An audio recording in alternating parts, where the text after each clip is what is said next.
To find out how schools are successfully tackling in-school variation, we've come to Gordano School. There are three key elements to its ISV project: departments working together, a new role for pastoral leaders, and students observing lessons. Gordano School is a comprehensive on the outskirts of Bristol, with 1,800 students. When he first looked at ISV, head teacher Graham Silverthorne recognised there was a problem. Some subjects were achieving 85% A-star to Cs, others were as low as 45%. I think it's important not to be too sensitive. You know, we live in the real world, and in the real world, everyone can see the numbers. So, although we need to handle it with sensitivity, we mustn't excuse underperformance. That might sound a hard thing to say, but if children are doing better in some faculty areas than others, we need to ask that question. Now, I think the teachers here, and I think all good teachers, will want to know the answers to those questions, and sometimes it's not about working harder. You know, so a lot of teachers will be working flat out, but the results don't follow. It's about asking the smart questions and thinking about the small things to change that create the tipping point for change. English was one of the subjects where results were causing concern. We just felt we weren't getting as much as we needed to out of the English faculty, or perhaps in the case of English, it was an aspirational issue, that people were satisfied with too little, and we needed to raise the bar in terms of what the expectations were that children could achieve. One of the innovations at the school has been to partner heads of faculty. So Adam Snow, head of humanities, was partnered with the then head of English. He now does a weekly learning walk through the English department and reports back. OK, so you're pushing to level 5 now, and you've got that target at the end of the year, haven't you? Yeah. OK, so with this task, do you know what you need to be doing to get your level 5? Level 5, I don't know, like, describe well, better than...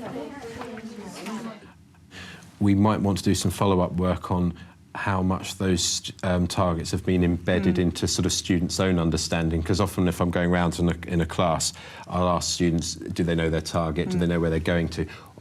They usually know that. There's always one or two that when you say, what is it you need to do to get there?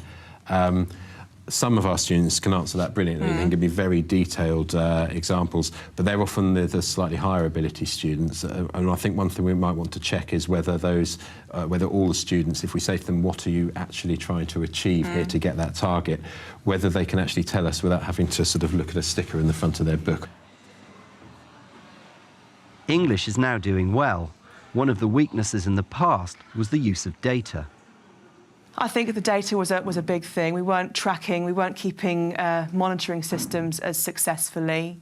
We weren't really able to hone in on in terms of a micro-analysis, what the problems were. It was a general feeling of, oh, well, we're not getting enough level 6s, but we weren't necessarily able to zoom in the minutiae of why that was, and to have somebody who's able to have a big picture perspective, someone who is experienced, someone who is data rich and knows how to use that.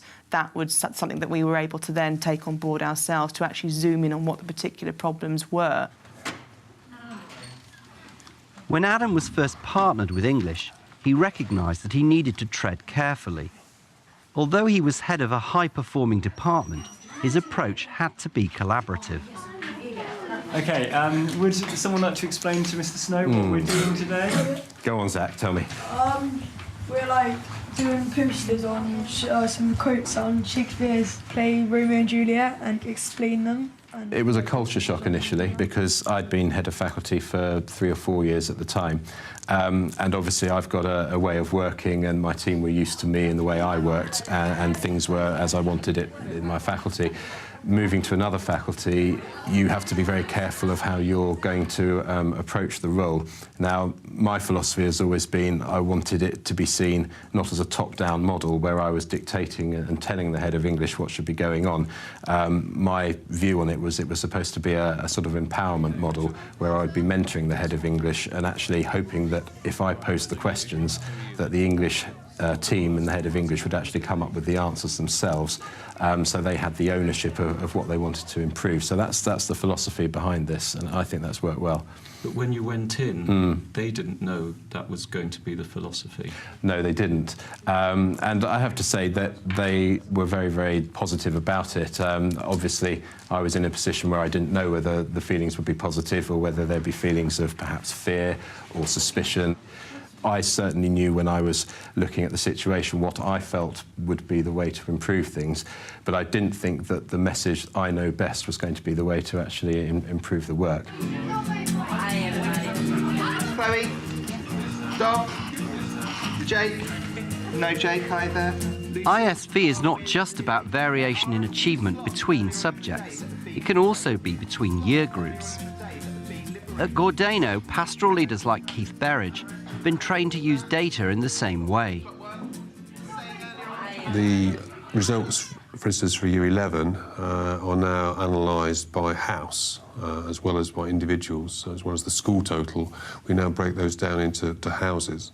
So for the first time this year, as part of our professional development, each house learning manager has been given a target for Year 11s. 11L2 is one of the Year 11 groups which Keith is responsible for. If you remember, 11L2 as a group were languishing in last place in terms of A stars to C before. Okay, it was 63%. Good news is now it's gone up to 74% of pupils, right? So well done, right? So you are improving. The slightly worse news is that we are still in last place, but only by 1%. Like all the pastoral leaders at the school, Keith has given each of the Year 11 students in his house personal targets, and he now wants to check on how they're doing. You've got your purple card now, which is for level 2, because originally you were on a level 3, is that right? Yeah. So what was the aim? What did you have to do on the card in order to get off it?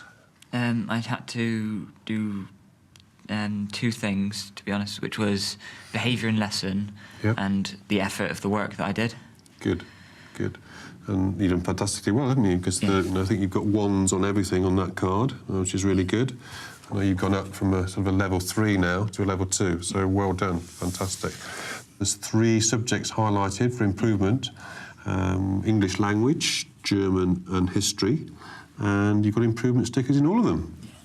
Yeah, well done, that's great. I've noticed as I've gone in a definite sort of team ethos coming together now, that, you know, we are not going to be bottom, we are going to sort of drive our way up. So data can be very powerful, and I think what I've noticed is that, you know, when you show pupils the data, when you show how they can improve, when you show just what they can aspire to, either in graphical form or in numbers, percentage form, they do respond. They understand it a lot better.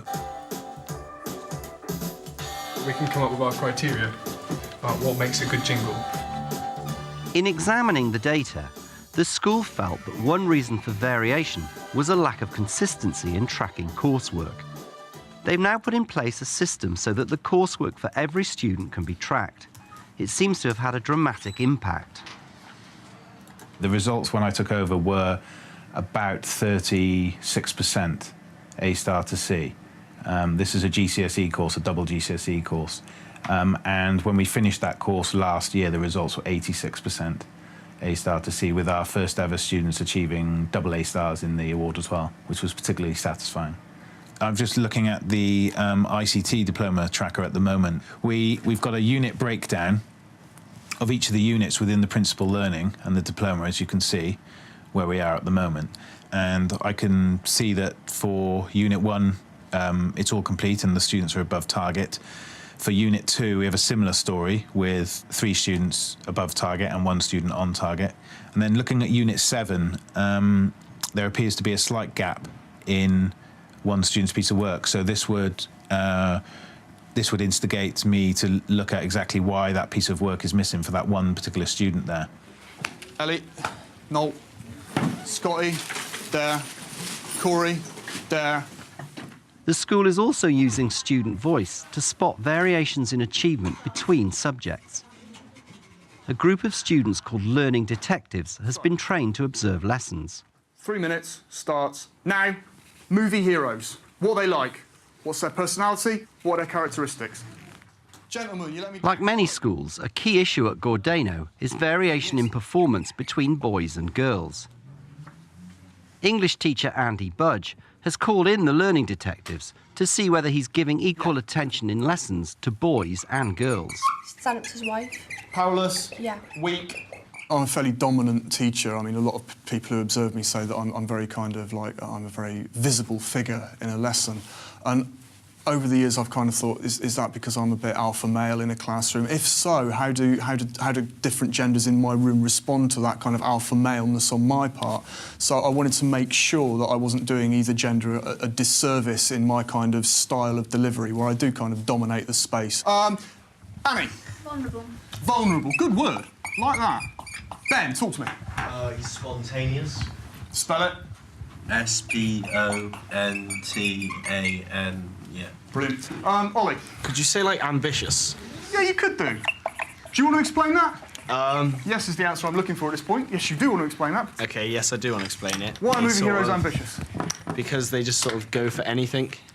Yeah. Good. Jot that down. The learning detectives' verdict is positive, but they've made a discovery which Andy was unaware of.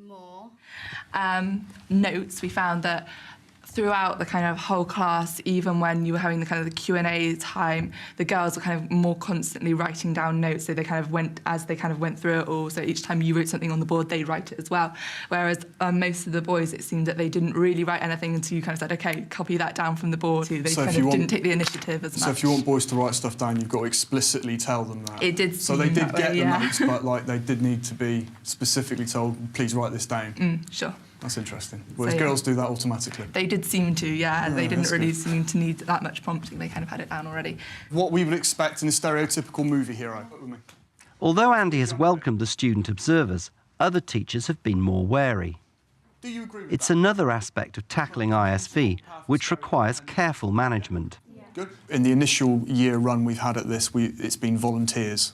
And we've been very, very careful to emphasise the fact that the students are not in to judge the lesson. They are not in a position, bless them, to say whether it was a good lesson or a very good lesson or an outstanding lesson. What they come in to look at is the learning. I think it makes a lot of difference for kind of the individual teacher, because they don't often get someone else to kind of give them that perspective. So obviously they have people come in and observe them who are maybe other teachers, but it's never really a student.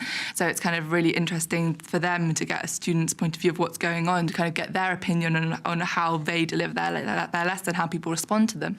Some staff are never going to like that change in the traditional role between teacher and the learner becoming an observer, no matter how supportively you present that.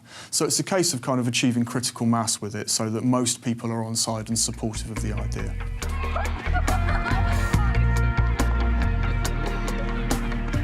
Graham Silverthorne is aware of the sensitivities in dealing with ISV, but believes schools must tackle this issue head-on. You're a lucky school if every subject is performing at the same level. You can't go on getting better and better forever, but you can try and establish a high level of consistency that doesn't have the extreme swings of performance that perhaps we've seen in the past sometimes.